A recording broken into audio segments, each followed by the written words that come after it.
What's up, WWE Champions Universe? Welcome to Champions Chat, the fastest growing podcast dedicated to the WWE Champions mobile app. I'm the Nature Boy, Rusty Graves, and with me, as always, Mr. Perfect, Lee Brown. What's up, Lee? What's up, Rusty? How you doing? I'm doing great. The weather is finally cold here in South Carolina where I live, so I got to wear a jean jacket today. It's one of my favorite things to do. That's awesome. Yeah, we had our first snow of the year here in Denver, and not only was it the first snow, but it was also the first like 7 inches of snow right away. So Saturday night it hit, and right into Sunday morning it was just boom. But then, being Denver, we were nice and warm in the 40s and 50s again, and all the snow's gone. So we're good That's again. that's psychotic. That is for the weather to change that quickly. You wear a snowsuit in the morning and then board shorts underneath and change into for the afternoon and catch the warm weather. That is wild. It is wild. Yeah, I mean, I'm used to. I grew up in Wyoming. Fun fact there. But when the college that you and I went to, when my buddy Sean Lovett and I both went to the college, we would wear shorts in the middle of winter and stuff because Oklahoma winters were a joke to us at the time. And everyone would look at us like, "What are you guys doing? Are you crazy?" And it was like, "No, it's just not cold out." But then, I moved other parts of the country, my blood thinned out, and now I can't handle the cold the same way. So, So what you're saying is you got old and ah, now. And speaking ah, of, man, I'm so glad you mentioned Sean Lovett. What a good guy. Um, we're going to tell some stories from time to time about people we went to college with. And I want to tell you a story that my wife told me this week. This is something I did not oh, know about our friend Ernest Lee Brown. He Junior. lived directly beneath my wife in the girls' side of campus. We went to a very small conservative Christian college where the men's and women's dorms were actually separated. And yet, our friend Lee here was the weasel in the hen house. He lived on the girls' side of campus. And I asked her, We did. what was it like living directly above Lee, my podcast mate? And she said, well, sometimes he and his roommates would call us and tell us we were being too loud and ask us to be quiet. They were trying to study. And that was her memory of you in college. Well, that's better than the memory I thought she was going to say. Because in college, we Uh, instituted something we called Naked Thursdays. no, Uh, what? No, get out of here. This is a PG podcast. I that resisted was the in 7-inch that joke that was you told in about the thing. snow. And so you cannot go into Naked Thursday. It was so we underwear were required, Oh my God. except But for that's not naked. we had one buddy who was very uncomfortable with the whole premise of it and stuff. So His, occasionally, if we needed to, we would shock him. But usually it was we watched Smallville, the oh my Superman gosh. TV show, Of on course you Thursday did. nights, You would watch and Smallville while you sat around naked with your male roommates on the female side of campus. hold on, it gets And better. this is It at a gets very better. small, very Christian college. For those of you It's wondering, true. It's this is true. about as wildly tame as life gets in the So we Midwest. had we had one night in particular. You talk about stories. We it wasn't when we lived on the girls' side because each year you had different. We were over on the guys' side, and we had a guy named Matt who was a buddy of ours who would show up every once in a while to Smallville night. And one time he got like his wisdom teeth pulled, and they drugged him heavily, and Oh so he man. showed up like all drugged out to Naked Thursday, Oh sees my everybody's like, all gosh. right, strips down to his underwear. He's fine. Well, then he passes out from like the anesthesia. Oh And about no. halfway through, he wakes up and Did y'all starts do looking something to around his body? and just sees this room full of half naked guys. And he just goes, Oh, oh. what am I a part of right now? That's You like the best know, question ever. this is the most abnormal start we've ever had to an episode. Agreed. Um, Agreed. wow. So we're in the final week of a 5-week MLC. For those of you who listen to this, not for college stories, but for us to talk about WWE Champions, how would you say this zombie month, Undead Outlawz, has gone? You got any updates or reviews for Yeah. us? Well, I think the month in review would just be, coming into it, we had this extraordinarily high bar. I think maybe, it's like when you go to see a movie and you've psyched yourself out about it, because Zombie Month is always the best month. And I would say the first 3.5 to 4 weeks of it were probably not super great. Now, there was guys in our faction who got Becky and Sammy, and a couple got Liv, things like that. So for them, like, these new zombies are great. But for, I'd say, the vast majority of the player base, it just felt a little whelming. Like, not overwhelming, not underwhelming. It was just whelming. Um, but but then Grant camping went a camping again, even better and beyond than what he did last year. Was And it this prize intentional? wall, ooh, Was was it it intentional intentional? to do it?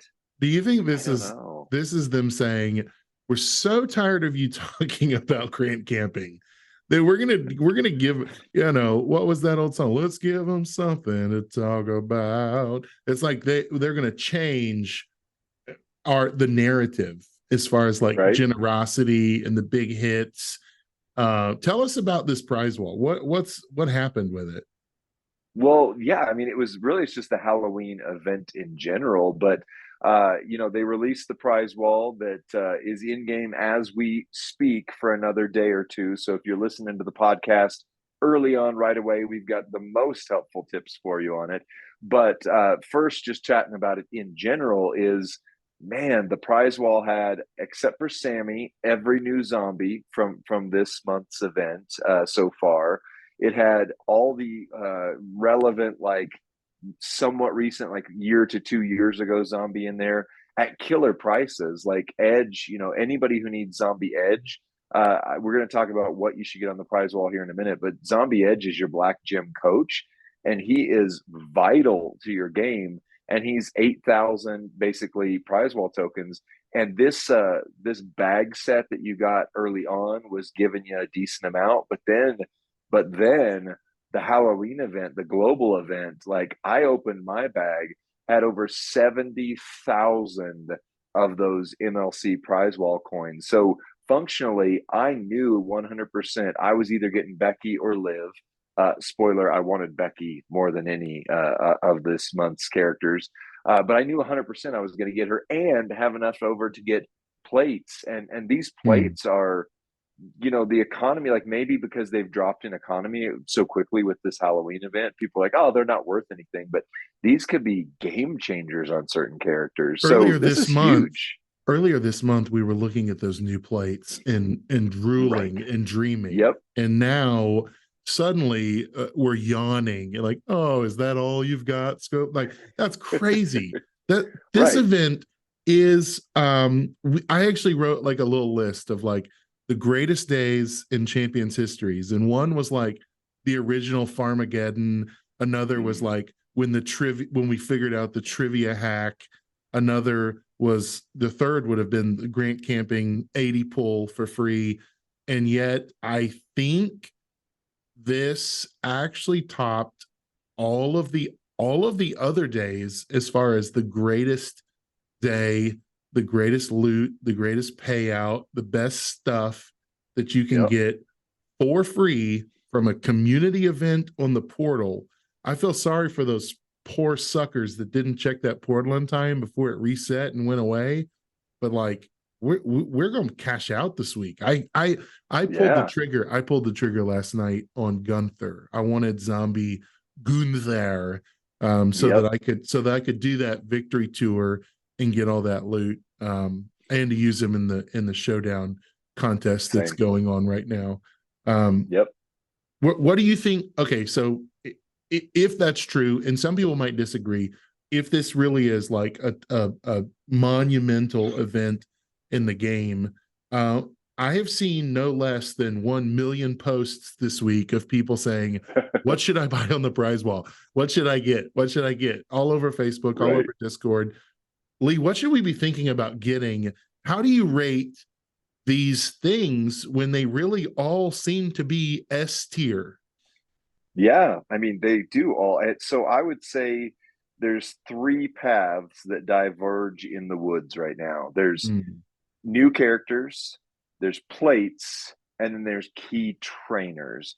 So it's impossible for anyone to say without seeing your roster and kind of knowing your play style which of those is best for you. But Can I just yeah, go interrupt ahead. real quick?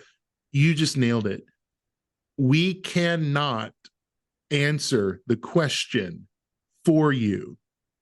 Anytime you post in your faction, anytime you post on Facebook, who should I pick? Who should I get? Is this card any good? It's all relative to your roster, and we don't know it, and we don't know how to answer it. Back to you, Yep. Lee.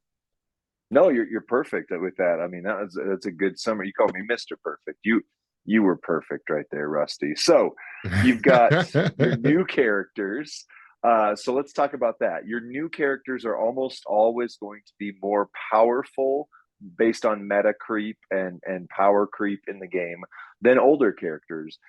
Zombie Liv, Zombie Becky in particular are pretty much two of the top female cards ever released in this game, period. Now, I know a lot of people are saying Z Liv is the one that's insane. I will tell you, spoilers, and this is just me predicting as we go.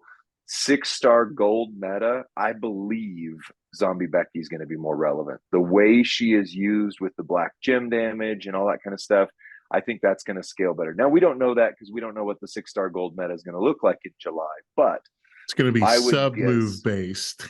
it's going to be, yeah. That's my prediction. Gems, and Honky Tonk is going to become the top card in the game. Sub gem trainers get plus 1 million damage per turn.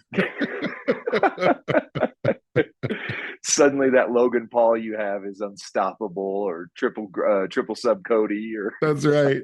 That's right. Suddenly, oh. you're working up these obsolete characters like Zombie Brock to deal that big sub damage.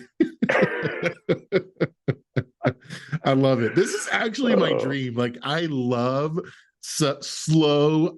I have always been a sucker for a 20-minute feud with Acro Eddie Guerrero. Like, that to me, that is the real champions being played. You're rearranging the board with no damage to lock in a 7-turn sub for no damage and make that feud drag on to a 5-lane grinding halt.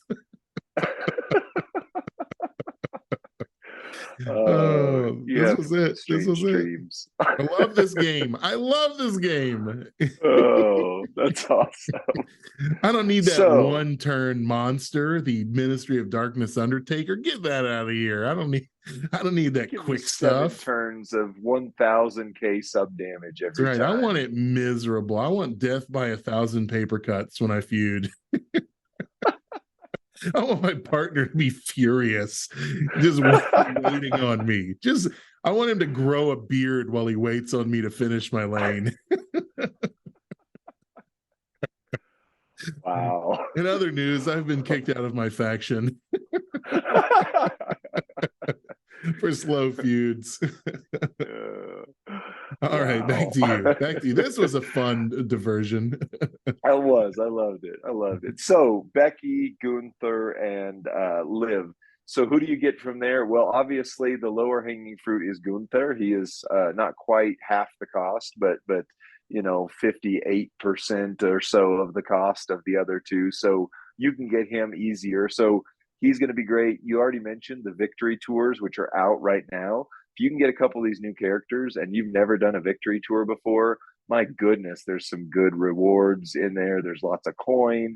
There's color TP that's specific to their color. So Gunther would be your purple, your trickster, etc. So starting there. Now, if you can get to Undead Randy or Sean, should you take them over Becky or Liv? I think no, but again, it depends on on your roster. And Undead Predator is required for so many zombie things. He's just Right. a monster He on could be gem your damage. best. So and he could be your best Randy. Absolutely. And Easy. Zombie could be your best HBK. Yeah. But are they going to be your best zombies? Right. That's debatable. I mean, it's debatable, right? Randy more so for sure. He's still legitimately one of the top acros. I mean, up there at least for sure. But Okay. Okay. yeah, yeah. So then you've got your plates. The argument from those who get the new characters more easily is plates are always your go-to. Uh, I would say I have a harder time getting characters than some would. If you've seen my polls videos, except for this most recent one that's posting today, yeah, I really struggle to get anything good, anything new, even out of mega polls. So if you're like me, then getting plates isn't quite as valuable as getting those brand new zombies. Sometimes I But watch your pools videos and they remind me of my Acro Eddie feuds. Slow and tedious and painful and very little damage actually happening. Yet it's just a bunch of clicking with no real progress in the game. I know. So Hopefully, my reactions are enough that people are entertained. Because although watch today's, if you're listening to this early on, well, I guess it's up on YouTube either way. yeah, it is a But fun. these plates are insane. There's some good stuff. Yeah. So let's go through the four real quick. You got the General's Hand, which is the most expensive by far on them. That's the Gunther one. So if you took Gunther and still have enough to get the plate, Professor did a video with that setup, triple purple, and he was doing between 12 and 14 million turn one. And he's That's just nothing to sneeze at. and as he locks in that purple sub, he Yep. immediately refills his purple, right? Isn't Everything. that why it's Yeah. so good? It just loops and Yep. loops and loops. So it's almost like a Yeah. stun lock, a sub lock. It's a sub log, yeah, and I guess it wouldn't be turn one; it's cycle one because the sub is the first thing you hit, so it's cycle one of your. But either way, Right. I mean, any character that can do 10 to 15 million as a 6-star bronze, you're pretty interested, I would say. I mean, so that's where I'm wrestling right now because I do have enough to either get that one plate or 2 to 3 of the others combined. So the Heartstopper, this is my wrestle with the prize wall right now. Do I take the Gunther plate or do I take the Heartstopper? Because the Heartstopper is insane for What acrobats. for, so maybe I just don't have those acros. Like who is that? Who does that just make like mega? So the move it's or the ability on it is whenever you activate a blue move, increase your blue gem damage by 50% for one turn. So any your Wesley that was free, any character that you're running triple blue that does gem damage, my go-to for it is going to be, if I grab that one, is going to be Acro Bianca. She's already my top female. She's Okay. 6-star silver, and her move set is such that you run all 3 blue moves at least once, but almost 1.5 times before you hit your gem damage because it's all juggernaut gem based, right? It goes off at a second turn, but they're stunned. But that means I've hit 3 or 4 or 5 of these buffs before I turn all of these multiply gems blue. And all of a sudden, she is a monster. So anybody you're running with at least 2, if not 3 blue moves that does gem damage on blues is going to turn up loud. Does that plate make my DX Acro Shawn Michaels 6-star relevant when really I feel like the 6-star meta passed him by? Is he suddenly viable with that plate? Because he's somebody who I'd like to make better. Yeah, I mean, we talked about this on one of the polls videos, but it took me forever to get that character. In fact, when you first started coming back to the game, there was an event where if you had Hollywood Hogan, you got bonus points, and I told you I would gladly trade you my Hollywood Hogan for your Acro Shawn Michaels, and obviously couldn't do that. But then it took me another year to get him. I can't answer that because I haven't looked into it. I will say I'm trying to think if it was Goldie, Professor DJ, or Merrick's, but one of those four has a video. Davey might as well. Benny Smaja might as well. But one of those official content creators has a video testing out the Heartstopper plate on your Acro Shawn Oh, Michaels. nice. So you can check it out and see. And that might be a good shout right there. Anyways, just check the official content creators because they have had access to these plates. They have the ability to move them around, whoever, to preview them. And so check out their content channels because they are going to also not only just talk about them like we are, but show them in action. We That's don't right. have these plates. And frankly, I get one plate change a month. And so I can't do it. I can't move them around. Yeah. So I Yeah. would, but I can't. That's So good. That's good advice. yeah. So your We heart are stopper, that is unofficial content. Just a reminder. hashtag make champions chat official. We Anyway, in no way represent Scopely or its employees or its ownership. or its affiliates. We are just some dudes duding. Dude. Actually, actually, you texted me earlier as we are getting ready for this. You just texted me the word sweet. I almost responded, dude. What does mine say?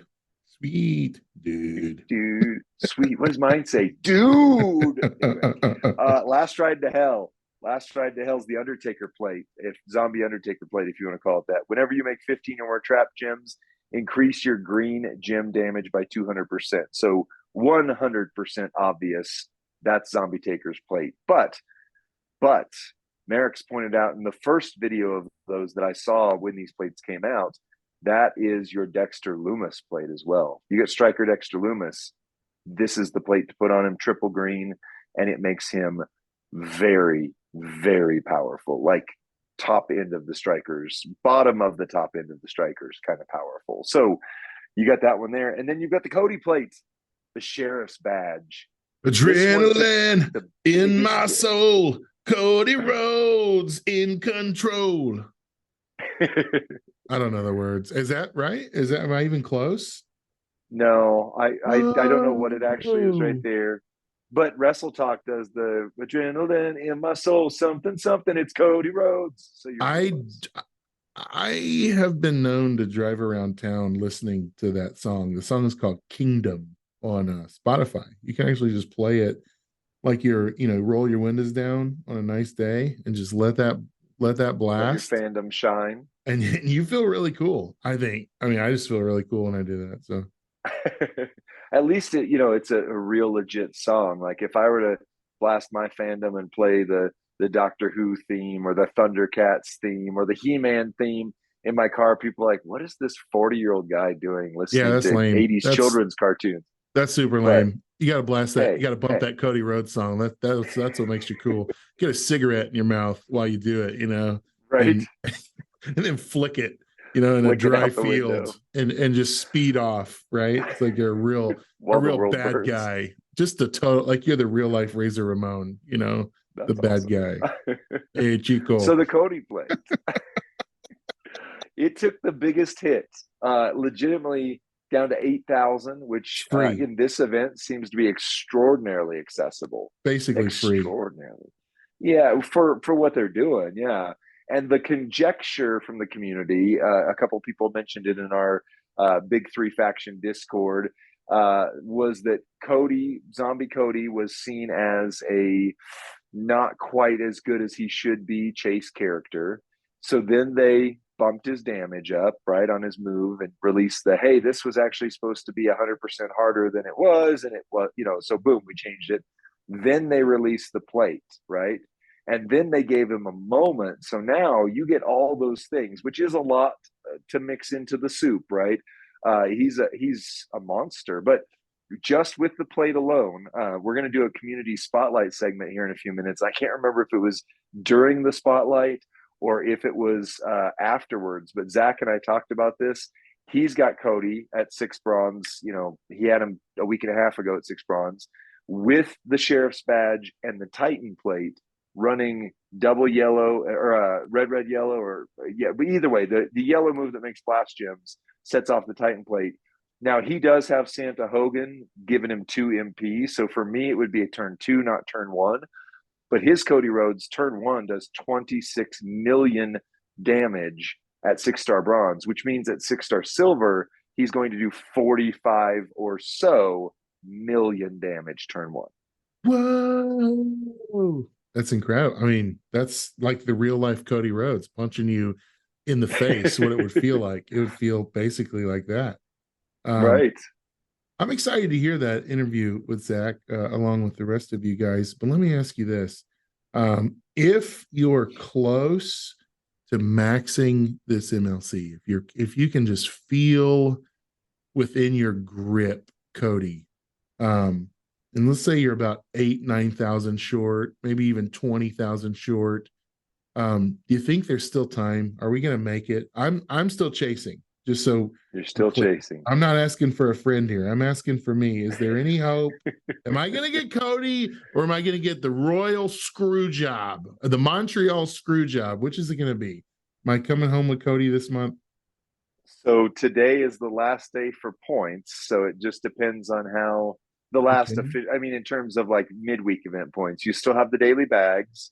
You've still got, now there's nothing on the portal for the points, but you can get them in the bags. You've still got offers, spend offers. And if you're within 10,000 or so, I'm betting there's a $20-ish offer that'll come out that'll have it. And I mean, if you're getting your second Cody Rhodes since you have Stardust, then I think that you got, just so we're clear, we haven't done an update. This Joker beat me to the race to Cody. He had, when did you get Zombie Cody? You maxed and you got him, right?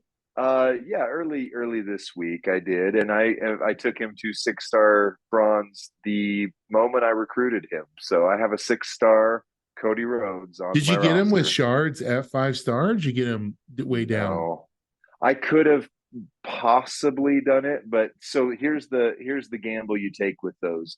If you take him at 3-star and you have all those shards, then you have the shards you need to do the 6-star conversion. And because I know I want to take him 6-star silver, I wanted to have those shards to guarantee that I'm not waiting too long to get to the 6-star silver conversion.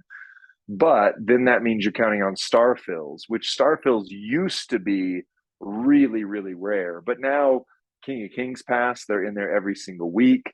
These events have been having them in there every single week. So I'm gambling that there's a reasonable amount of time I can star fill Cody so that he's more and more and more powerful. But right now he's sitting with 3 hollow stars.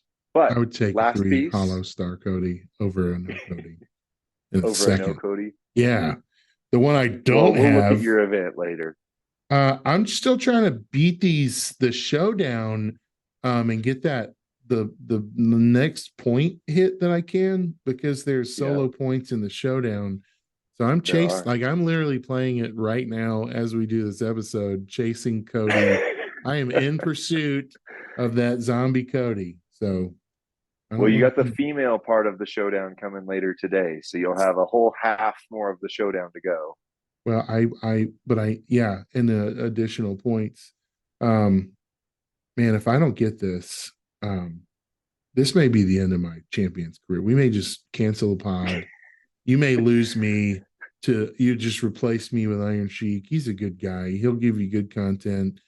He'll be faithful and loyal to you. He'll be the man I never could be to you if I don't get this zombie Cody. I think it's it. I think it's done. Everybody root for Rusty. This is like KO 2, right? If when you have Powerhouse KO this close. Oh my gosh. I just said KO instead of KO. I wrote a strongly worded help desk request just asking for the points that I was supposed to get for boss battle, and they totally glitched out and screwed me out of those points. They did not issue the points. They did not. You did, however, eventually get KO, and that is one of the ones I'm missing. But finish out the Sheriff's Plate. Anybody who makes red gems. So you're talking your Powerhouse Brawn, even though the underdog story is arguably the better one because it makes red gems, which is primary color. They make 10 red gems, whereas the Sheriff's Pad makes 20 yellow. So it just blows up that additional damage. Powerhouse Hogan is another good one because wild card gems count as red. And so that would actually count towards the number you need. And then he fills the board with yellow on top of that.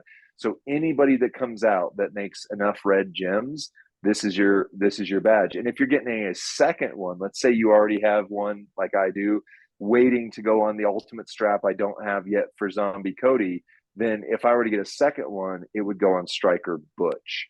Triple red, he makes all those red, throws yellow. The yellow are not going to help your recycle or anything like that. It's just going to be pure additional damage. But Butch already recycles flawlessly. So a little bit, not quite older card, but he's a little bit older, a little bit less relevant than he used to be. But you throw that on there and an Eyes of Judgment plate or a Z plate or something like that, and suddenly Butch is a very, very powerful striker. So and those little hacks like that, I think, can really help you in boss battle too, when you need to break a yellow shield, or if you have. So there's all these like funny combo ways to do cool things in boss battle. We have a boss battle this weekend that's a mystery. And my speculation is this boss is going to have some sort of little henchman or a manager or a. What if it's Paul Heyman? What if it's Zombie Paul as the you finally get your Zombie Paul? They're taking we know someone at Scopely listens to this podcast based on the accuracy that Lee predicted. And they changed the plan and made the Chase character a powerhouse Cody. Like that couldn't, there's no way that could have just been sheer luck. Either Lee works for Scopely or someone at Scopely listens to the podcast and makes adjustments based on our input. Based on what we say. That's how influential we are. Not we're basically the new Garrison, I heard. Oh, there you go. I mean, I've heard multiple people. What you want to do with this character today is you want to take him to 5-star silver, huh? That was like a bad caricature, but you know.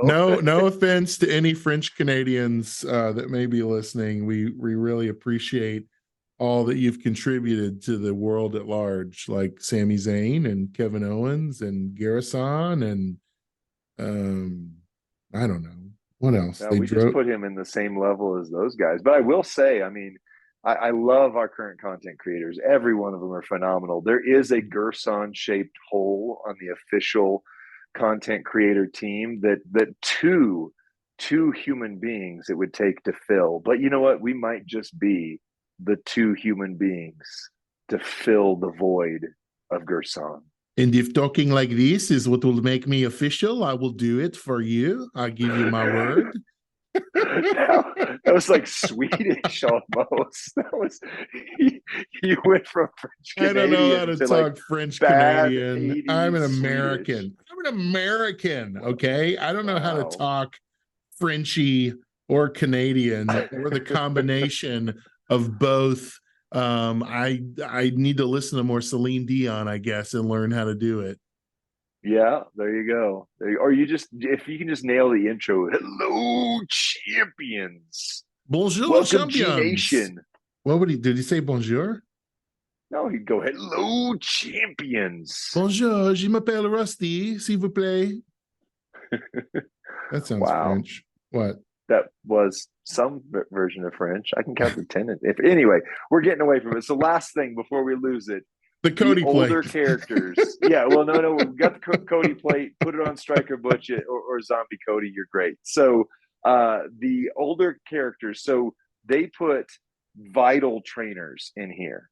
Oui. If you don't have Edge, Zombie Edge was my only hope for this month going into it, and I got him during the boss battle event. But if you don't have Zombie Edge, that is your black gem coach. You need that in your life.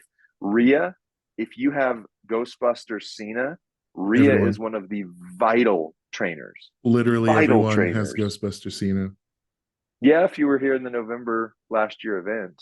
Unless you didn't claim him, unless you have some sort of ethical objection to zombies or Ghostbusters and just choose to leave those people in the locker and never claim them.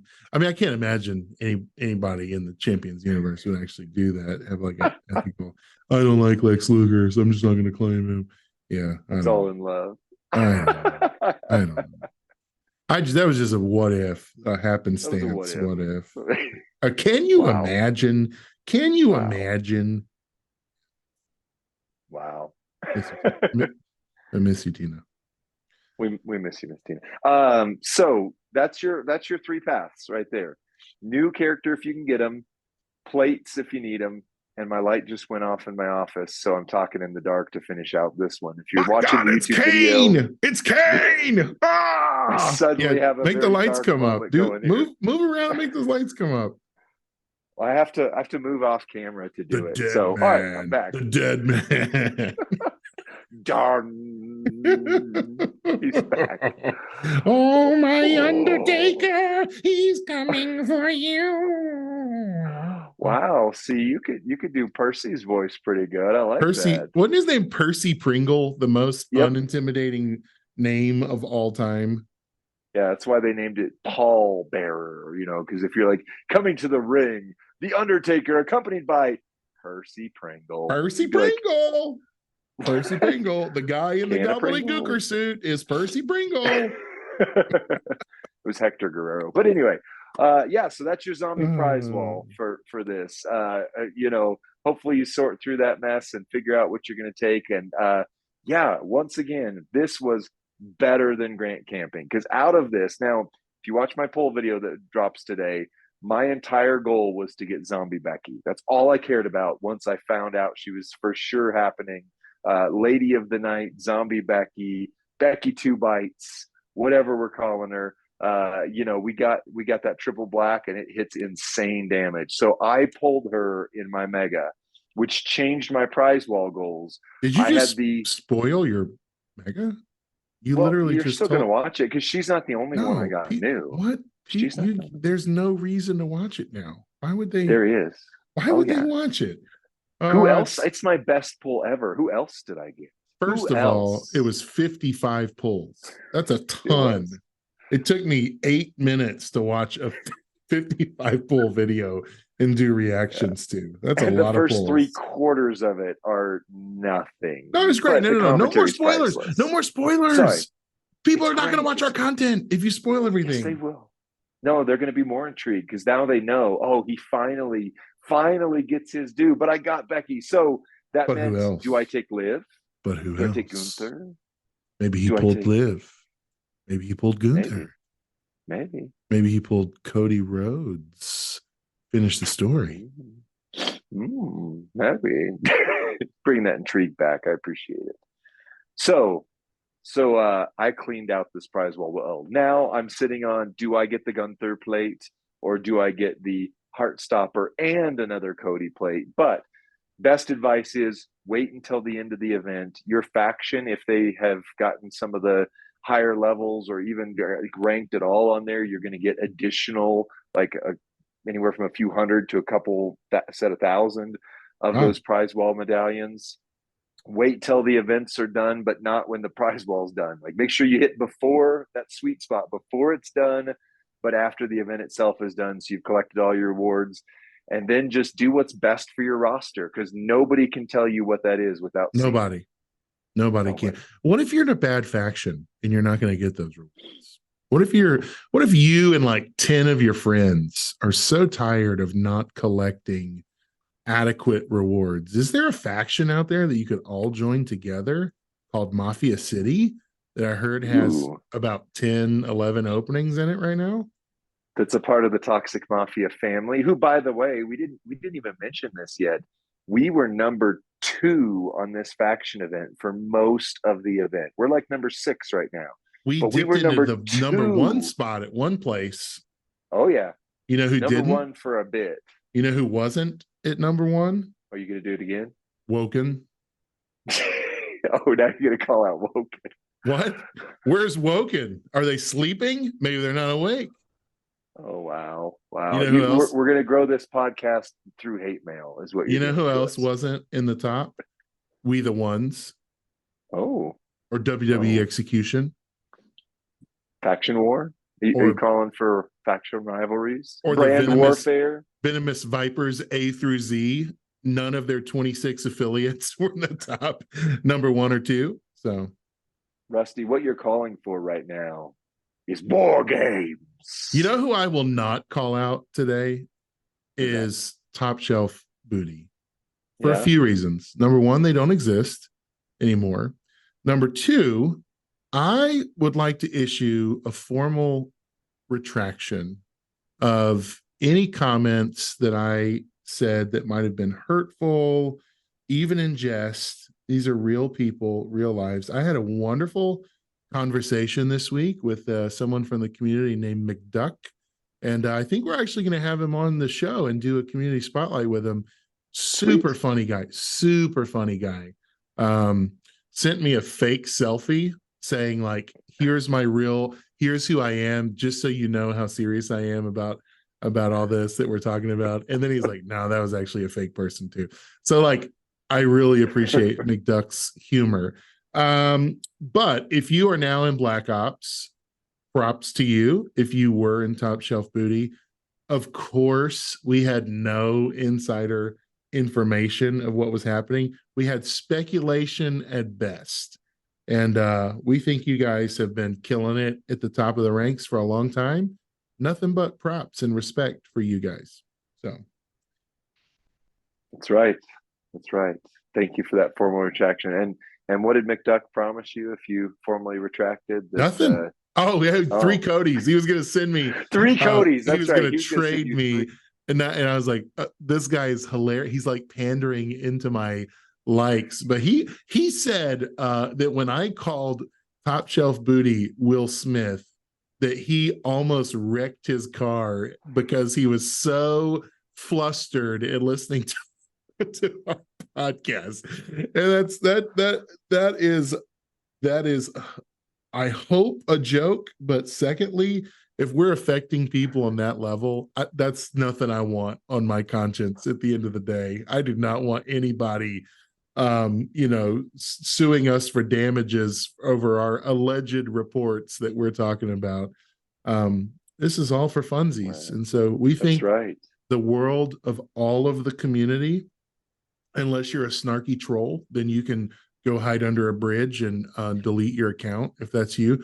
But the rest of you, we love the community and we love having a good time with it. And we're excited to have people from different factions on the show and talk about what they love about our factions. And in fact, we're going to cut now to a segment where Lee sits down and gets some time with a player that reached out to us and actually took the bait on our invitation when we said, if you're playing the game at a high level, we'd love to talk to you. Well, Zach was one of our first guys to reach out and say, I'd love to be on the show. I'd love to talk about how I play the game, what I like about the game, what I don't. And so now, without further ado, we're going to cut to that interview, our first ever community spotlight. Well, welcome WWE Champions Universe. This is Lee from Champions Chat, and we're doing a brand new feature here on the podcast, which is a community spotlight. And so we have our first guest from within the community. Would you introduce yourself and say hi? Hey guys, my name is Zach. I'm also known as ZKing15589. I am one of the officers for the Heart Insurgency faction, and just ready to talk about crushing gems and have some fun, man. Nice. So you mentioned your faction, Heart Insurgency. Tell me what's your favorite thing about your faction before we kind of move on to what Rusty originally set us up to do. My faction is awesome. This is the reason why I play the game every day. I had been grinding in some top 30, top 20 factions before and really trying to go to see like where we could go and how high we could go and all that, and got a little burnout, a little blown out on it. And the guys in the Heart Insurgency are so cool. It's always family first. You know, you have to have your life outside the game. Somehow we do that and still strive into like top 40 finishes and stuff. And it's just real people. It's made the game super fun for me again, and it's a close thing to a second family for me. So I love it, and that's why I like my group so much. That's awesome. That's great. So whenever so this kind of started on one of our episodes. Rusty kind of made an offhanded comment, but it was basically like, hey, you know, if you're kind of a bigger player, like, I don't know the way to describe it, but like, you know, you kind of got a bigger roster, you kind of got some movement in the game here. And you know, a few people reached out, and you mentioned like you well, actually, without me saying it, like, why don't you just kind of tell the community like what's your roster look like, and your luck on getting some of the recent characters.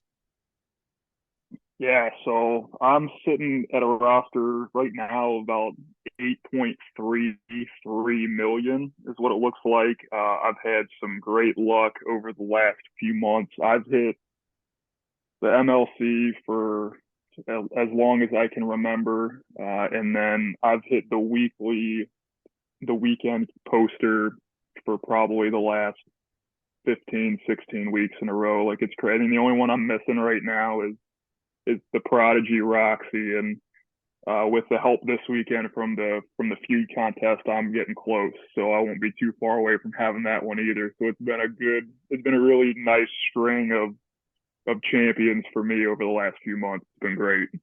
That's awesome. That's congratulations, first of all, because Hey, that's 15 weeks of characters, and with some of the ones that have come out the most recent, like, man, that's some high powered characters. So you're over 8.3 million on your roster. And so Rusty and I kind of mentioned, you know, mine's 6.25, his is 5 something, you know. So getting that perspective from someone who's got that bigger power roster, a lot of the more recent characters, you know, what is your experience with the game like lately? What's making you excited about this game?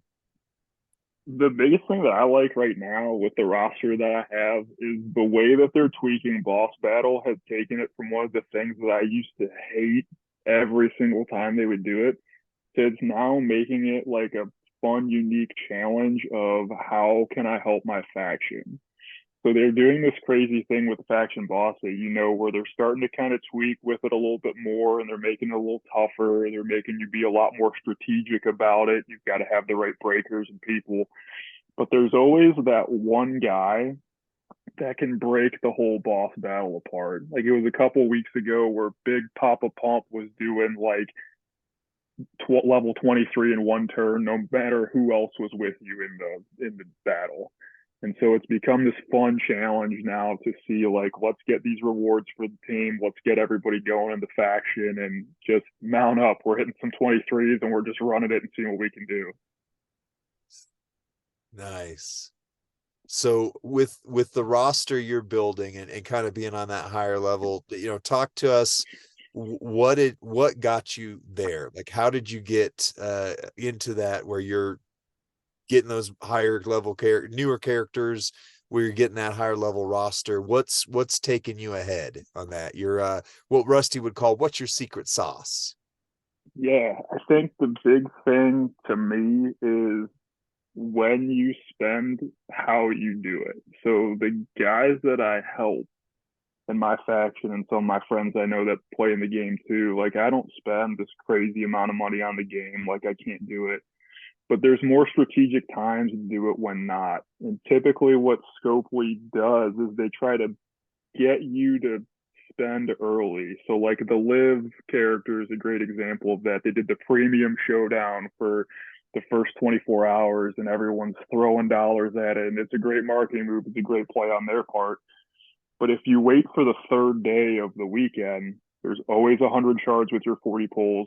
There's always a bunch of solo contest points all in that one pack. So if you're going to spend for that mega pull and you're strategic about it and you wait for the third day, you greatly increase your chances of what you get back. And it helps you, you know, double or triple dip depending on what you get from the portal too, to take way more advantage of what you're getting, when typically on the first day it's like 40 pulls and, you know, some tokens and coins and stuff, but nothing that's really going to help you get through to that character. Wow, that's super great info, because you're right. they lean into FOMO, and you're always thinking with that first offer, oh goodness, if I don't do it right now. Like I know at one point there was a rumor going around that within the first hour of when a loot goes live, that's when it pays out the best. And you're saying, no, that's not it. And I think like that finale pack is crazy. Like if I pull up the one from today, right, you've got 40 coins for Zombie Sammy, you've got the chest that guarantees 100 coins, and you have 6 of the medallions, which gets you another 40 shards off the prize wall. So if you're really smart about it, instead of getting whatever you get at the beginning, you're guaranteeing some extra stuff. Usually they save the chest for like the big 200 thing on the portal, which I don't care to put into. That's a little too rich for me. But if I'm going to make a play at something that I can get those shards, I can do it at the end for half the price and get more shards and the pulls where I could potentially get even more. So I try to spend in a smart way and take advantage of like, okay, hold off, be smart. Don't let, your brain take over and say, I got to have this now. The deal's coming. They got a fire sale at some point and try to get that last push. And that's what I'll come in at the end. We'll take care of it that way. Gotcha. That's super, super smart. I appreciate it. And if you don't mind me asking, since you've gotten the characters the last last many weeks, several months almost, would you say on average, are you doing a mega pull a week? Are you doing, I mean, you don't have to spill all the beans on how much you're spending, but just round numbers, what's it taken to get that? Are you just pulling them from random luck, or is it just that strategic play you talked about? It's mostly the strategic play. I probably do maybe every couple weeks I'll do a mega just to do it. It's part of the game for me is having a good time with it. And you feel that rush, but then you feel that disappointment when you don't get it. You're like, all right, I'm out of here. We're not dealing with that anymore. I've been fortunate enough where some of those in between weeks, I feel like the bags have gotten a little bit looser, at least for me. Like I've never gotten anything out of one of the shard bags or reward bags until like the last 2 months in the years that I've played. And then over the last couple of months, I've been fortunate to get a couple of them. I know I got Becky 2 bites out of a bag. What was one of the NXT ones from before? I got one of those out of a bag. So I've had some luck with those too, but the strategy in it and utilizing the portal and utilizing those avenues, that's been just super helpful. And I try to share it as much as I can, because you can't like break the game, but you can certainly bring a better lockpick to the situation with some of these new characters. Oh, that's great. That's great. Cause I mean, I would say for me, I tend to get the chase character, but if you've seen my pull videos, if you've heard on the podcast, I mean, I've spent this month probably more than I usually do, and I have 0 of the new zombies. I got Zombie Edge, I got Zombie Mankind, I got Zombie Roman. So I'm walking away with a number that I didn't have, but they're all last times. They're not the new ones. So what you're telling me is I just need to play smarter, spend smarter, I guess, in this case, and not leave it up to luck. So Merrick's always says on his streams, if you're going to spend, make sure you get something guaranteed. And it seems like maybe that day 3 or that last day for the weekends, at least, that's maybe where to go. So avoid the FOMO of day 1 and watch for the smarter buys coming up. Yeah, it's the rationale behind it for me is twofold. You get all those rewards through it that way.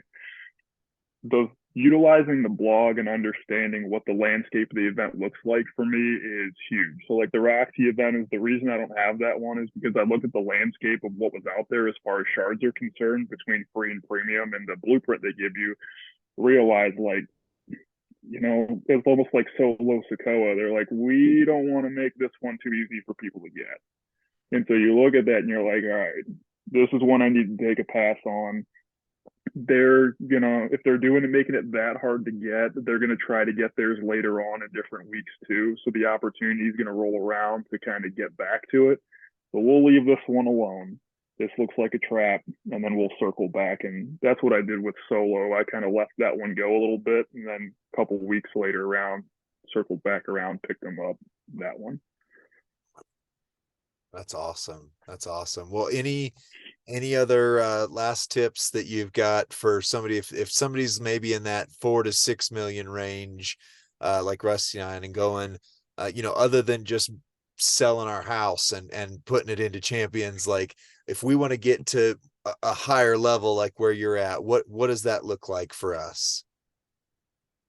To me, I preach a lot about resource management, but I do it in a way that's similar to you. I know you talk about you're all in all the time. We have to do this thing, and really those midweek MLC events have seemed to be giving out some really good resource prizes. So if you're gonna go hard, that's a great place to put it. If you need resources to build your roster, they're looking like they're giving more back in the middle of the week than they're giving in the weekend. They're tending to focus these weekends events, it looks like, on the shards and the prize wall where you can pick stuff up so they can double dip. But some of the MLC stuff, even for like the one this week, you're hitting milestones with, 6,000 TP and 20 million coin, and they've got tokens coming at you all over the place. So right now it looks like those midweek events with the zombie one coming up this week looks like there could be some crazy MLC rewards which can get you up there, and the resources where you can go all in to continue to get those points and get some posters up really quickly. It looks like to be the way right now, at least the way the strategy goes. That's awesome. Yeah. This is like hack the game stuff for me. This is like, hey, somebody else is not only theoretically saying, maybe you could do this. This is someone saying, no, I am doing this. It is working.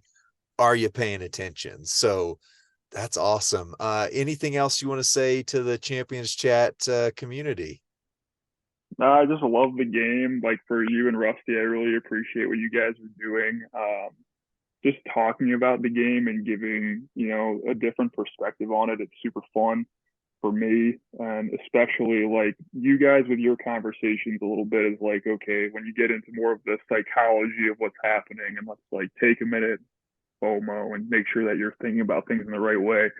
It's helpful because the game for a lot of people is an escape. Like if I have a rough day at the office, I can come home, factions on, what's up fam, let's talk, crushing some gems, what's this move set look like, and all of a sudden like it takes 15 minutes and you've just forgotten about the rough day you had because you can jump in. So it's super fun for that way, and focus on those midweek MLCs and you can avoid falling into the spend trap. The only other thing I would say about spending too is that faction kickoff, if you're not getting in on that, you can get a ton of resources out of the faction kickoff if you bite the bullet with a no pull 100. That is, if you want to guarantee the MLC, if you've never gotten an MLC before and you want to almost guarantee it, bite the bullet and get that 100 at the beginning of a new MLC and get that Evo right away. I can almost guarantee with the rewards you get from that and all the resources you get from that you'll be able to take yourself all the way to the end for sure. That's awesome. That's awesome. So if you want to spend, and if you had $100 to spend, you're saying that's the place to put it right there. If I had $100 for the month, and let's say it was like Rusty and I just got to have a Cody in my lineup at some point, I would go back in time. I'd give him $100 Google Play gift card, and I'd be like, Rusty, go get yourself the Evo, get all these rewards from the kickoff, focus them on the superstars you need for the midweek contest, and go win yourself that Cody. You'll be a happy guy. That's awesome. Well, we're all rooting for Rusty to get his first code. If you've seen the episodes, you know that he has Stardust, and to me that's a Cody Rhodes. Like it counts as any Cody requirement. My roster up until tomorrow or Tuesday, that's my track. At the latest Wednesday I'll have my first Cody, and that will really be a first Cody. But hey, I'm still rooting for him. This will be his first usable Cody. How's that? Yeah, we're rooting for the day where they bring back dashing Cody Rhodes, and we can get that. That'll be the one I want. That's That would be awesome. It would be a great gimmick to have in there. And they have what, 8 Triple H's and 7 Undertakers and a handful of Rocks. So they got to just keep adding the Codys in there. I'm sure we'll get a mutant Cody and we'll get a dashing Cody. Maybe we'll get the one where he actually won the tag team championship from himself. Like he swapped teams. Maybe we'll get that Cody. That would be like unified tag champion just by himself. Yeah. I love it. Well, dude, this has been awesome. Thank you for being our first ever community spotlight. I so appreciate you. If you want to give a quick shout out to your faction before I hit the end record button, please do so. Yeah, Heart Insurgency, man, those guys are amazing. I love those guys. Our leader, our boss, Kyra, has built something crazy over there. So Insurgency, family first, family always. Appreciate you guys. Awesome. Thank you. Appreciate you. And thanks for being on today. Thank you. Man, that was awesome, Lee. Thanks for sitting down with Zach and hammering that out. You got any other thoughts about that time that you want to share with us? Yeah, first off, Zach was a great guy. Thank you so much. And like we said, if you are in the community and you're wanting to share some of your expertise, if you've got 8-9 million roster, or like Zach, you've got the last several of the characters that have come out, like we need to know your tips and tricks, because we can take the community and help with some tips and tricks, but there are certain areas where we're talking about things we don't know, and you might know it. Like we might know of it, but you know it. And Zach has actually changed how I'm going to spend going forward. This next month, I'll be on my regular allowance, so to speak. I've got myself my $50 $50 plus the King of Kings pass that I'm going to spend this next month. So it's a lot more limited than what I did this month for sure. But what he does is he chases the shards. Everything he talked about was just go for shards of that weekend's character. And then if your faction is hitting at a high enough level, like Toxic Mafia with the Sammy event, we got 280 shards of him after the event was done. That put me, even though I didn't do a great stretch on this event, that put me within 300 shards of getting Zombie Sammy. So I'm close with that. So if I could follow Zach's amazing plan and just, instead of trying to pull the character out of loot, use the loot as an opportunity to get shards, I think I could actually start getting more of the weekend characters. And if you've heard me before, I've said on this podcast, I think my disconnect has been that I'm not getting any new cards, right? Well, now I've got Gunther, now I've got Zombie Becky, now I'm going to have some others. But that was a prize wall grant camping special. I need an ongoing plan, and I think Zach provided it. That's huge. And if you've got those kind of hacks, we want to talk to you too, because we really do care about this game and we want to see everyone prosper. Davey D used the illustration of when the tide rises, we all, what is it? Float better. How does he say it? All ships rise. All boats sail equally once the tide has risen, or something. I don't quote Davey on that, but that was my takeaway from his wisdom. So we've got a boss battle this week. We're not going to break it down in detail, but something I want to say about boss battle as we move off of this segment is this week, something's way different with the boss. We don't know what yet, but it would appear like there's 2 shields, and the shields are different colors, and there's no bonuses for the gems that are required to break those shields. I think it's like purple and green. There's no purple bonus. There's no green bonus. You got to have a bunch of traps. You got to have a bunch of immobile, but you can't have red. So it's like there are more intricacies to this boss, which makes me think a few things. But one is that It's more important now than ever to collaborate with your faction. And I want to highlight this, something that we actually don't do very well as a faction, is jumping into voice chat on Discord. I was talking to a guy who's new to our faction named Coach Rick. He used to lead another faction, and he was genuinely surprised that we aren't collaborating through voice because of how complicated boss battle is. And so if that's you out there, you're frustrated with people jumping into your lobbies with that Jerry Lawler Hall of Fame, and you're like, that doesn't even help, that doesn't even work, get him out of here, how do I tell this guy really quick? So it's like, go to voice. I'm assuming if you're playing fairly competitively, you're using the Discord app to collaborate with your faction.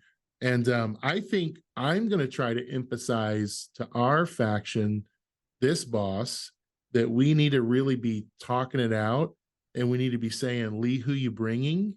What level is that boss breaker at? You have a level 10 unfreeze. Oh, level 10 unfreeze is going to unfreeze 2 moves, and it's going to recycle every 45 seconds.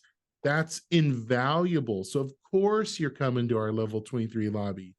And then with my 6-star silver zombie steamboat, who has exactly that and breaks purple gems. Yes, please. He's so good. Zombie steamboat is so good for boss battle. And you know who else is going to be incredible this boss battle? Your guy, one of your Johnny favorite, Knoxville. Johnny Knoxville is going to be awesome. Just banging it out like crazy. I make like a boss battle strategy guide on Reddit. If you are not on Reddit yet, you can check out the WWE Champions subreddit, and some of the mods, like Iron Sheik 84 is actually a mod. He pins my strategy guide that we put together as the Champions Chat podcast. And also big shout out to my buddy Sir Tinkerton from Toxic Mafia. He spends a ton of time helping with boss battle strategy guides and helping benefit the community. And he's a proper British. So he's way better than French Canadian, first of all. And he's just incredible. He's what? I just, those little asides that you're just taking digs here and there. It's just awesome. I think people listen because they want to hear these hot takes about international relations. I think they listen to this to get a better understanding of the geopolitical complexities of international foreign relations, and that trade law and WWE champions. Well, think about that. Vince McMahon has been doing it for years, pitting nation against nation. Some nations are just always going to be the heel, like and maybe Dino Bravo and the Rougeaus and some of those French Canadians of the 80s that we grew up watching. They were always the heel. I never remember a babyface French Canadian. Do you? I mean, until now. Dino was at one point, then they turned him, I think they turned him to face Hulk Hogan, if I remember history right. But tragic story with Dino Bravo, literally killed by the mafia. He's got a dark side of wrestling about him. And so for another strike against French Canadians is they're all involved with mafia dealings. So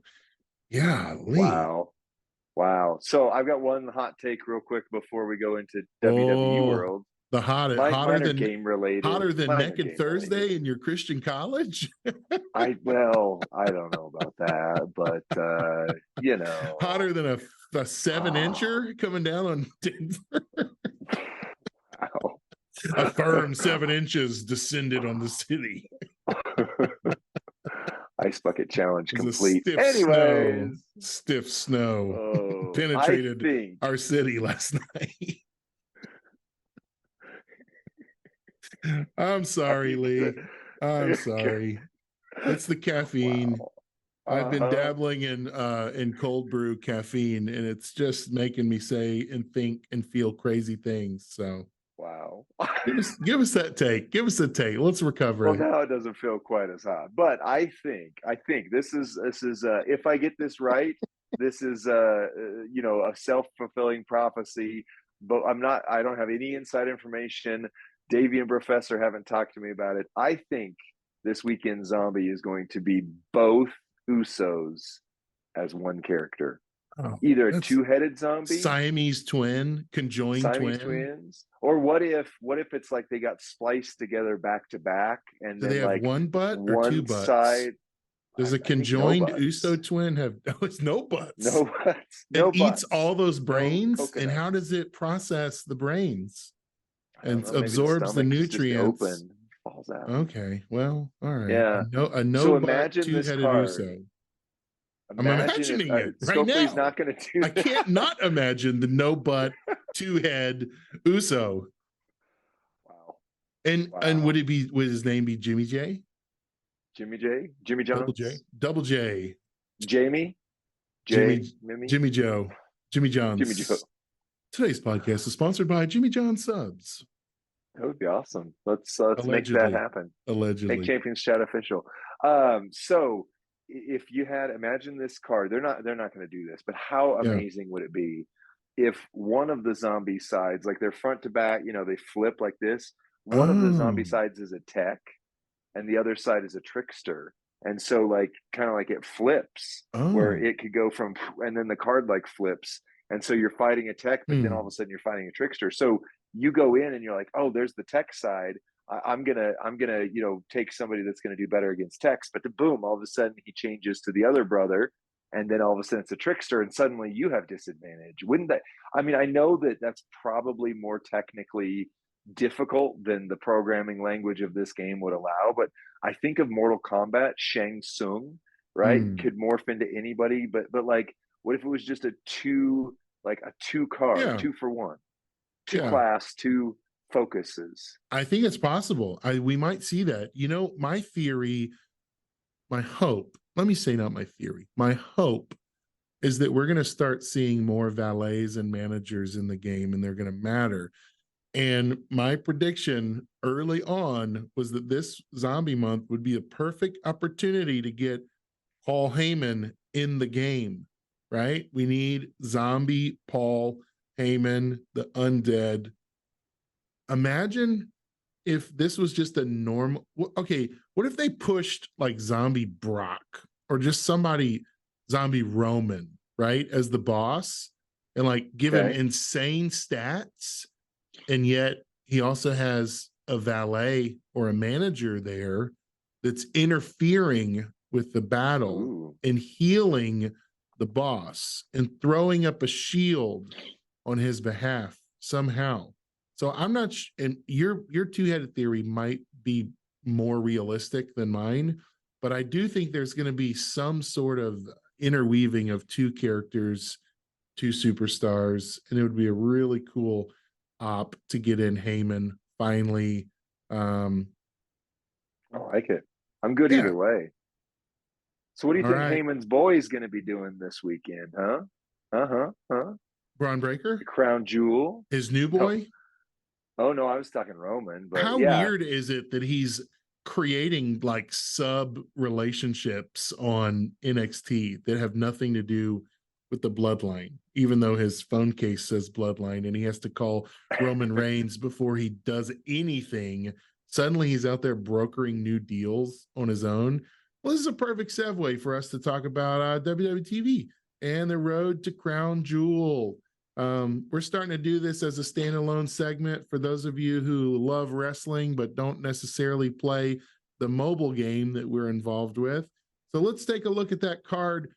First of all, Lee, on the pre-show, on the kickoff show, there is a match, which there has not been in many, many, many, many PLEs, but we are going to see Clash at the Castle in England. Wow, that's insane. So we're going to see Sami Zayn versus JD McDonough in the kickoff match. What's your pick? Pick a prediction. Well, I think it's going towards an upset where the Judgment Day are finally going to welcome JD McDonough in, and they're going to screw over Sammy, which is then going to further that storyline, possibly on the main card where he messes with them later. But can I just say one thing about JD McDonough? Yeah. The only thing, because he's an interesting looking dude, right? He's got a look big about peanut him. head. And I can't see that man without thinking of the original Super Mario Brothers theme, JD McDonough. Oh, like the oh. Bowser's Castle. I think he JD looks like McDonough. the love child of Mr. Peanut and Teen Wolf. Oh, okay. He I has could kind see of a that. werewolf haircut, peanut head. Yeah, it's hard to take him serious. Yeah, and I think that's what they're going for. He's the Disco Inferno of the Wolf Pack, is what he is. That's what his role is. When Disco Inferno was welcomed onto the Wolf Pack, and he was the Right. joke character that they ran out to be cannon fodder, and then the big boys came out and played. But anyway, yeah, JD McDonough is going to win. They're going to further the Sammy's storyline that's been going on for 17 years against the Judgment Day, and then Sammy's going to come out maybe during Rhea's match. And cost her the title or something like that. You realize last year Sami Zayn got the biggest pop over anyone at Crown Jewel. Yep. He wore out the traditional Saudi robe. He spoke in Arabic. He did a promo. I mean, it was like top of the mountain, Sami Zayn. And now he's in the pre-show. He's in the pre-show. What in the world? How the mighty have fallen. And I know. He's Canadian. He's French Canadian, so he probably made some backroom deal with the mob, and they demoted him now. So who's going? I mean, Sammy's going over big time, right? I mean, I honestly think JD's going to win. I do. I could see that based on the evolution of the storyline that you described. Yeah. I just don't think they're going to hand Sammy a loss in front of that Saudi Arabian audience that loves him. I just, what kind of start to the show? It'll be a shock. Right. I mean, maybe that's what they're going for. Next up on the card. Now I'm just reading off the matches the way WWE.com has them listed. We don't know that this is necessarily going to be the order of the card. Yeah. But it looks like WWE Women's Champion Io Sky defending against challenger Bianca Belair. Oh, gosh, I hope it's Io. I know Bianca is winning back some people, but like her run as the unbeatable superhero was kind of wearing thin. And Io just has not been presented as a credible champion yet. And she so could be. She is incredible. So she's like the female Ricochet, like really impressive spots, really thin personality. At least as they've used it. Yeah. So Bayley, I hope Io wins. Is this going to be, could there be a possibility that this is where Bayley and Io part ways? Very possibly, but I mean, if Bianca ends up with the belt and then it's just Bayley versus Io for no good reason, that storyline doesn't make sense to me. Right. If Bayley like maybe causes Io to win and she retains, and then Bayley turns on her and is like, "I'm the reason you're champion, and now I'm going to beat you. I'm going to take you down." That's an interesting story, but Bianca's not needed for it. She just happens to be there. And I don't know that they're going to go that way with Bianca because she's so popular. The other side of it is maybe Bianca finally turns heel somehow and joins the Hurt Business 2.0. That I could see, and I'd be happy with I would that. love it. I can't see them giving Io a clean pin on Bianca. That doesn't make sense as far as the level, almost protected superstar that they've made Bianca. And I think they have big plans for Bianca. I think she's going to go on to do something, maybe WrestleMania versus Rhea. I don't know, but it's like, this match doesn't make sense to me. This match doesn't make sense to me. It doesn't. Although they did, I mean, Io won the belt from Bianca. Remember, Bianca did the Superman spot, and then she cashed in and smacked her right there and won it. So I'm guessing heel turn for Bianca or a split turn for Bayley. Is this the rubber match? Which one. I mean, is this the bounce back, the retribution, Bianca? I'm going to pick Bianca going over clean. And I think so too. And then maybe Bayley jumping her and starting a new feud. Maybe. Yeah. All right. Next up, we got the greatest. What do they call him now? The greatest of all time, John Cena, the greatest of all time versus Solo Sikoa. Solo Sikoa. Aw. I thought you were going to say we were going to have the greatest wrestling match ever. Do you remember during the pandemic, during Backlash, they had Edge versus Randy Orton, and they billed it as the greatest wrestling match ever? What a shame. That was crap. What a shame. It's terrible. Well, we got Cena, who's touting his loss. He hasn't had a singles win in like 5,000 days or whatever he's been saying. Right. Coming up against Solo, who seemed very protected, the enforcer, the untouchable. How does this thing end? You know, I don't think Cena gets too much of a showing here because, one, he's trying to play safe because the writer's strike is nearing its end. The writer's strike's over. The actor's strike is nearing its end, allegedly. And he's already said as soon as it's over, he has to go back to Hollywood because, quote unquote, all these movies that he's in, like if he's not there, lots of people are losing money. So if he were to do a super competitive match and get hurt, that, you know, like there's precedent for that. The Rock had that happen and had to delay the Hercules movie. So I think Cena's playing it. This might be a squash match. Solo might come out and just destroy John Cena. And it just is like, here you go. This is your is this your king? Is this your champion? I think you're right. And I think it's going to be a setup for the card later that night. I think LA Knight might have to come and carry his limp body out of the ring somehow. I think it's going to build towards LA Knight Roman, but I think that's why this is on the card, to make the bloodline look even more dastardly, and the baby face just got demolished, and yet the hero comes in and helps somehow, right? And they write John Cena off so he can go back to Hollywood land, and then we see him at WrestleMania or something, you know? Yeah, that feels right. You got United States champion Rey Mysterio against Mr. Prime Energy Drink himself, Logan Paul, in a title match. Yeah, I think this is 100% Logan Paul wins his first world title right here. Wow. 100%.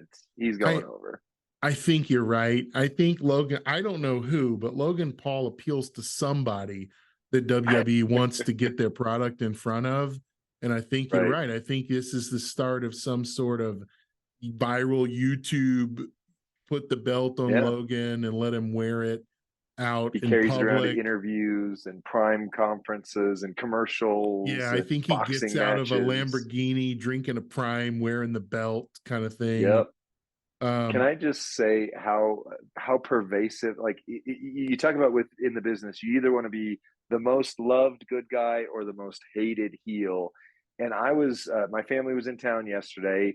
Big thanks to my mother who bought me that mega pole that got me Zombie Becky. But we're sitting at lunch before they're driving back to Wyoming, and the conversation goes to Prime energy drinks, and both of them just immediately start talking like, I can't stand that Logan Paul, blah, blah, blah, which, you know, on the one hand, it's like, you know, great, we don't like somebody. But on the other hand, that means he's taking up real estate in people's heads that don't have any connection to YouTube. They're not of the generation where they either love him or hate him because of what he's doing with that. They just know about him from his drink empire and his outlandish personality. And he is taking up real estate in their heads. Imagine what he's doing to others. Like that's a good heel. That's what a heel does. Yeah, a heel makes you hate him. A heel makes you hate him. And if you already hate the guy, put a belt on him. Heels make better champions. Spoiler alert. Heels make way better champions. And that's why you saw Jinder Mahal with the world title for a year, and it like didn't make any sense, but it was perfect. Don't hinder Jinder. It was perfect. Next up on the card, we got, I don't know, is this bigger than the women's championship match? Is we got the other women's championship match in a fatal five-way, Rhea Ripley defending against Shayna Baszler, Nia Jax, Zoe Stark, and Raquel Rodriguez, the back flexor. That's right. I don't see Rhea losing unless there's shenanigans. I think like Io, Rhea has been presented dominantly in terms of her role in the faction, in terms of her role on Monday Night Raw, but her title defenses have been lackluster. In fact, Becky Lynch very recently tweeted or said in an interview that her run as NXT women's champion, she defended her belt more than Rhea has and Roman has in the last period of time. So that's why Becky's the greatest WWE superstar of all time, male or female. The greatest. I'm close. I'm close. She's definitely the best female ever, no question. Ever. You're too quiet. I can't hear. You're not breaking the gate. I was whispering, "I love you. I love you, Becky." Okay. Well, now you made me say it loud. That was supposed to be like a subliminal, like a play the track backwards and hear the hidden message kind of moment. Yeah, like on Weird Al's, if you listen to Weird Al's, he intentionally puts like Nature Trail to Hell. If you listen to that song and play it backwards, it says Satan eats cheese whiz. Anyway, oh man, yeah, things you learn. Yeah, things you learn. So Becky, oh wait, no, we were talking about that other champion. We can talk about Becky. Rhea Ripley. No, I think Rhea Ripley needs a dominant showing. I think this is the shenanigans match. I think this is where Sami Zayn comes out and either costs her the title or screws up the match, but she still wins anyway. Say again? Sami Zayn, because of the earlier for the JD McDonough. Yeah. Weird.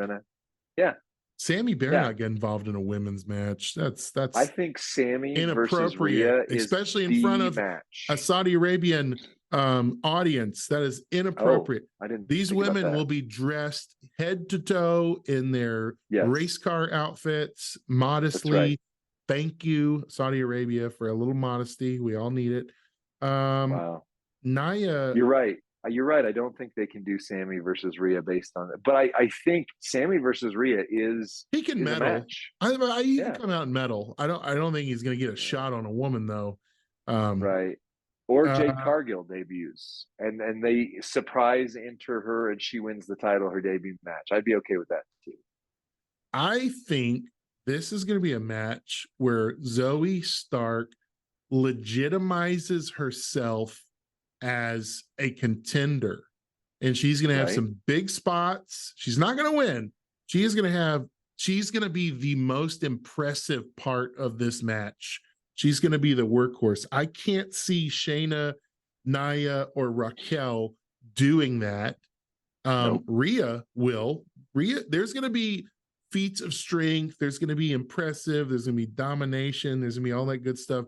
But I think Zoe is going to be the one who we walk away going, whoa, she's got it. Yep. She's got it. Yep. Her Z360 move is awesome. I love it. I really like her a lot. I hope to see her in the game we play as well someday. Who's leaving with this belt? Rhea, I think. It's Rhea. I have a terrible feeling that it's going to be Nia Jax. I knew you were going to say it. It's possible. But Triple H is in charge of booking now, supposedly, allegedly.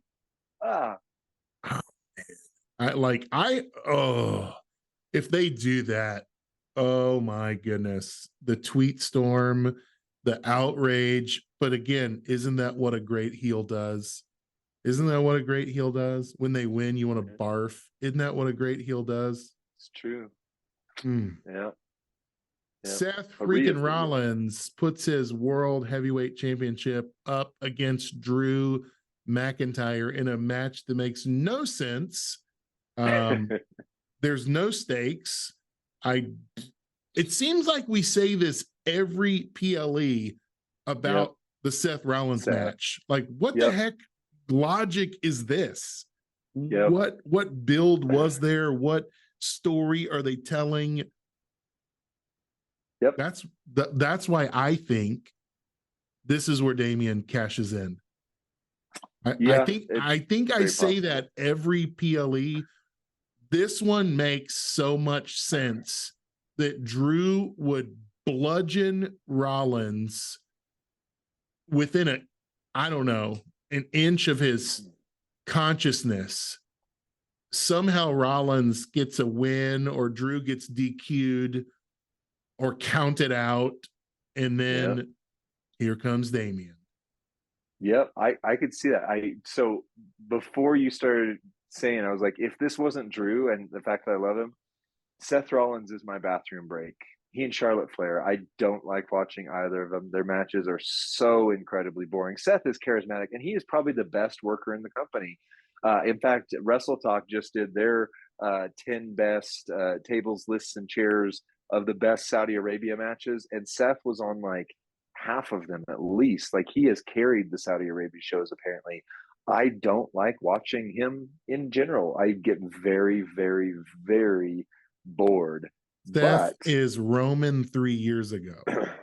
Oh yeah, he needs something, and it's not a heel turn because we've done that. He needs to be in a different place on the card. Like, I very much appreciated him becoming the first ever world heavyweight champion, even though it should just be the lineage of the big gold belt. But I did appreciate that. He deserved it. He's a great wrestler.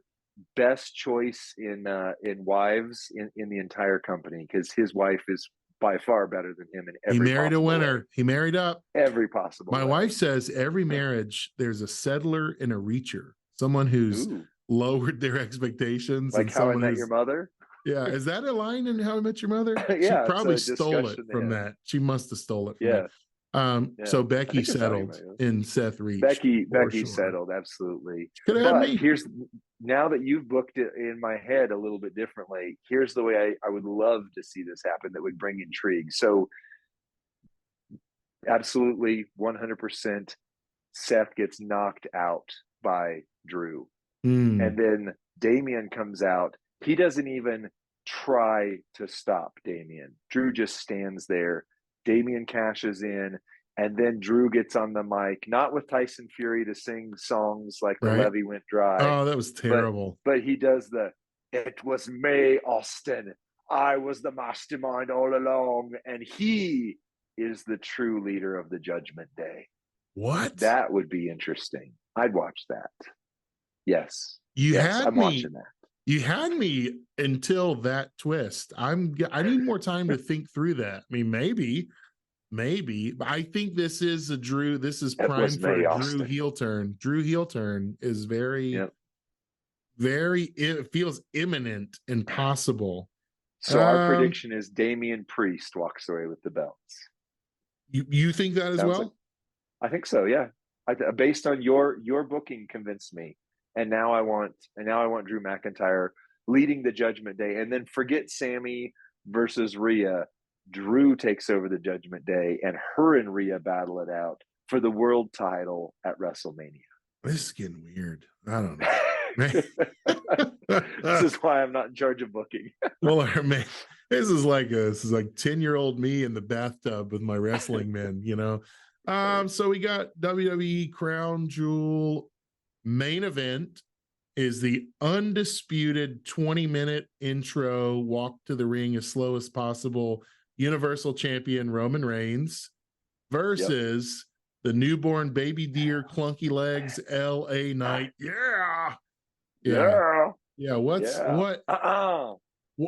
So they're gonna love this match. Are we gonna love this match? So here's my thing. Like, I see Ollie Davis on Wrestle Talk, and I see you talking about how LA Knight just isn't the in-ring performer he could be. The 80s, right? Are the world champion for most of the 80s, Hulk Hogan, was by far not the best wrestler in the company, but he had a level of charisma that was undeniable. And if you watched SmackDown, the segments where Roman Reigns did his 20-minute walk to the ring and LA Knight's music hits and he literally just walks right by him, does his, gets up in there and then sat at the head of the table. So good. I mean, I immediately just went, LA Knight's had a lot of crowning moments, but right there, that just made me go, oh my gosh, he is the next Steve Austin, period. I loved it. He is the next Rock. He is the face of the company going forward if they do this right. I can't believe they let him do that. I can't believe that Roman didn't veto. Yeah. LA Knight said, well, you were still doing Suffer and Succotash. I mean, like, he went He went He hard. dogged Yeah. Roman doggier than any dog could ever Oh dog you. yeah. And it It was was great. great. Yes. How could That was Roman, promo of the year. how did Segment Roman of the let year. that happen? How did he not creative control veto that? How Well, I love it. Is this what Triple H is bringing to the table? I sure hope so. I mean, I don't think spoiler for prediction. I don't think LA Knight's going to win. Roman's going to retain. It's going to Cody at WrestleMania. But the intrigue level of this has me like, if they do this right, I'm like, LA Knight deserves that spot. This is his spot. This is his moment. And then maybe LA Knight goes after Damian Priest and takes the world title off of him because Damian doesn't need it for long. Or maybe Cody and LA Knight face each other. I don't know. I don't want to see him turn heel. Like, they've got LA Knight right in that perfect spot where he's the anti-authority Steve Austin kind of. He's not a face, he's not a heel, but he's more the good guy than he is the bad guy. If they can keep that dynamic and start going for the world title next, I'm all for it. I still think he is the top guy in the company. I don't know. I don't know how we get beyond this being just a standalone low stakes match. I don't see where this can go other than Solo and Cena continuing their brawl at the ringside, and Cena and Knight, going, they don't get the pin, but they get the win, right? Or like they do the, they're holding hands at the end, kind of Warrior and Hogan, both hands raised, Saudi audience loving it. That's the only thing that kind of makes sense to me is like basically Roman quits, or like there's a DQ because Solo spikes Knight in the throat or something like that. It does. Agreed. And where's Jimmy and Jay? Are they coming in the ring too? Is this setting up for Survivor Series, right? Where kind of Bloodline versus the mega face faction? Is John Cena going to be the Survivor Series team captain? Are we going to, old fashioned Survivor Series might feel really, really good.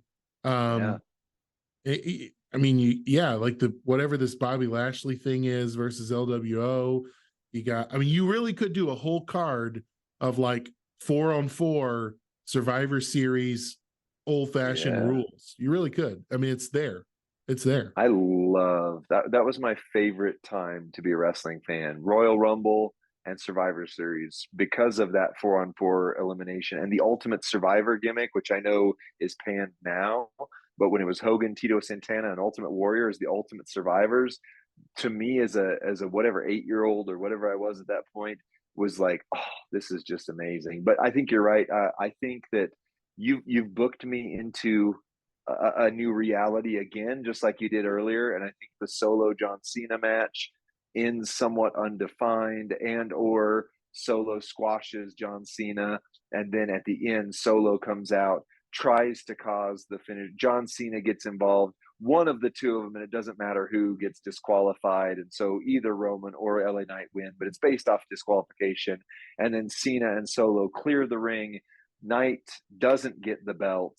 He gets the moral victory, but not the real win.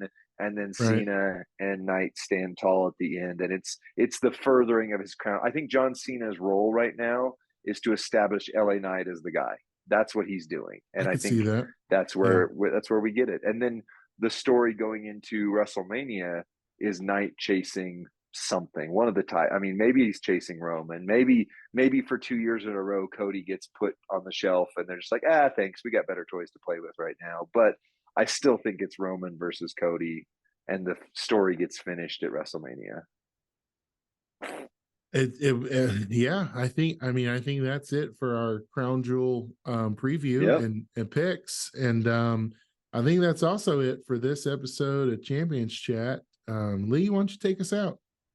Yep. Well, no matter what faction you're in this game, no matter whether you're a new player or you are a 10 million destroyer, we appreciate you. We care about you. We're thankful to be able to smash gems alongside you. Have an awesome rest of your day.